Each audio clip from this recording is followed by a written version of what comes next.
Il est 18h très précise sur France Bleu. Le journal est présenté ce soir par Billy Ced. Bonsoir. Bonjour, vous êtes sur France Bleu et je suis Billy Ced. L'info est chaude à cette heure de la journée. Tout de suite, sans plus attendre, parlons sport. Nous allons parler sport avec Jean-Charles. Et plus particulièrement football. Avec ce soir le choc tant attendu par les supporters parisiens et le match de Champions League qui oppose au Parc des Princes ce soir le PSG de Zlatan au Real de Madrid de Cristiano Ronaldo. Un match à fort enjeu. Jean-Charles, ça sent déjà la poudre ? Merci Billy, oui, comme vous le dites si bien, un match qui sent la poudre, avec comme enjeu la tête du groupe H qui se joue ce soir. À 3h du coup d'envoi, un match sur le papier assez équilibré, avec un Real de Madrid habitué aux grands rendez-vous européens, mais diminué de quelques-unes de ses stars, Benzema, Gareth Bale et James Rodriguez, face à une équipe du PSG qui souhaite confirmer sa montée en puissance, avec une équipe qui devrait présenter ce soir un effectif quasi complet, à l'exception du défenseur central David Luiz qui sera remplacé par Marquinhos. Au-delà, Billy, de ce choc et de la lutte pour cette première place du groupe, c'est aussi le face-à-face attendu entre deux charismatiques joueurs, Zlatan Ibrahimovic et CR7. Les deux meilleurs buteurs de l'histoire de leur club actuel. Entre un Real assez défensif mais efficace et réaliste et un PSG ultra-offensif et vont loin à domicile, le match reste ouvert. Il ne reste plus qu'à souhaiter que ce match tourne à l'avantage des Parisiens avec un objectif 9 points au compteur. Souvenir du scénario de légende de mars 93 où le PSG de Wea Ginola avait éliminé le Real de Butragueño et Michel en quart de finale retour de la Coupe UEFA. Souhaitons bonne chance aux Parisiens. Merci Jean-Charles, merci beaucoup pour ce soutien. Eh bien nous verrons et sans transition tout de suite nous allons après Paris parler de Marseille où lors d'une visite de contrôle de son établissement, la principale d'un collège a découvert vendredi soir une plantation de cannabis complètement aménagée par un agent dans un local technique, un agent de 35 ans, seule personne à avoir la clé du local en dehors de la principale. Il a été interpellé lundi matin, puis placé en garde à vue. Il a reconnu être le maître d'œuvre de cette installation pour sa consommation personnelle. Alors, nous allons enchaîner après le cannabis avec un sujet sur la santé, avec Mathieu. Bonsoir Mathieu. Bonsoir Billy. Alors, santé justement, halte aux idées reçues sur la consommation de café. Pour les uns, il serait cause de migraine ou d'anxiété, alors que pour d'autres, il lutte contre le diabète et le cancer. Mathieu va nous faire un point suite aux dernières études des experts. En effet, Billy, alors que l'on accuse la consommation de café de tous les maux, en la considérant dans l'imagerie populaire comme intrinsèquement mauvais, un professeur de santé publique de l'université d'Helsinki, en citant des études réalisées sur plus de 50 000 personnes, a déclaré que plus on boit de café et plus on réduit le risque de diabète. En effet, il est prouvé que 2 à 3 tasses par jour réduisent le risque de diabète de 10%. Le petit noir a également d'autres qualités. Il prévient diverses maladies neurologiques comme Parkinson et la démence. Un autre professeur de Harvard ajoute même que grâce au café, il y a moins de risques de développer un cancer du foie.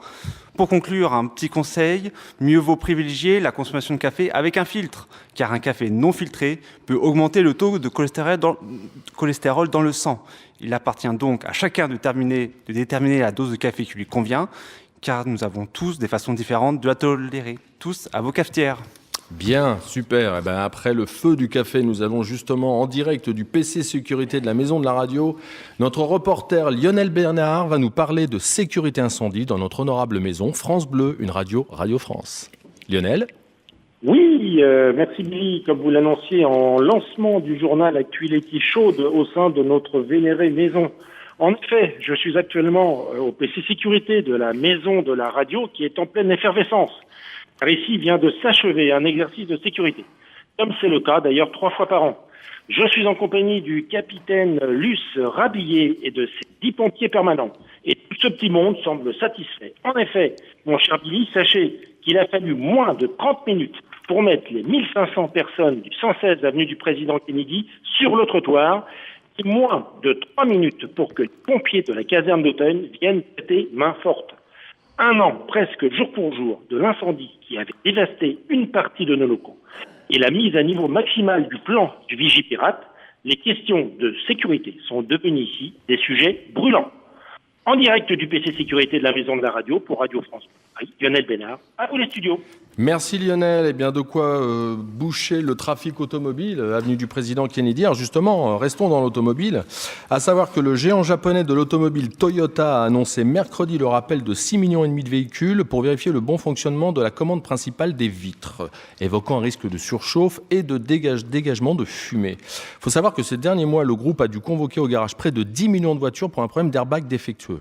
Aucun accident attribué à ce problème n'a été rapporté à ce stade selon la direction de Toyota. L'intervention d'une durée d'1 heure consiste à inspecter les modules en question et si un défaut est constaté, à remplacer le circuit électrique.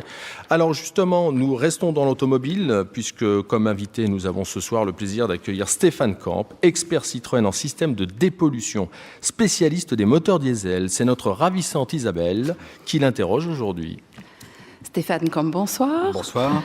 Vous êtes expert en système de dépollution chez PSA Peugeot Citroën depuis 10 ans, je crois.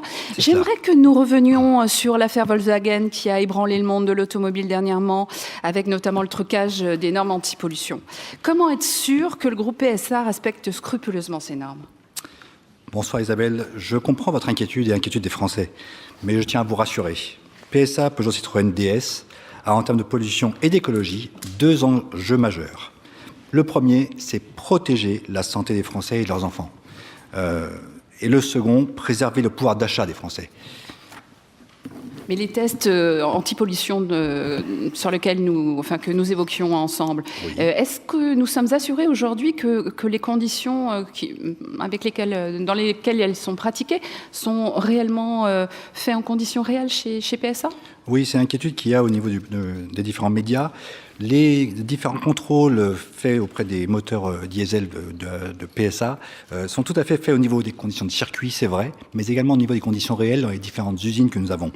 Aujourd'hui, 2 éléments majeurs pour protéger les diesels, c'est le moteur Blue HDI qui équipe l'ensemble de la gamme diesel PSA Peugeot Citroën DS et également les filtres à particules qui font partie des filtres à particules les meilleurs du marché aujourd'hui. Donc vous pouvez aujourd'hui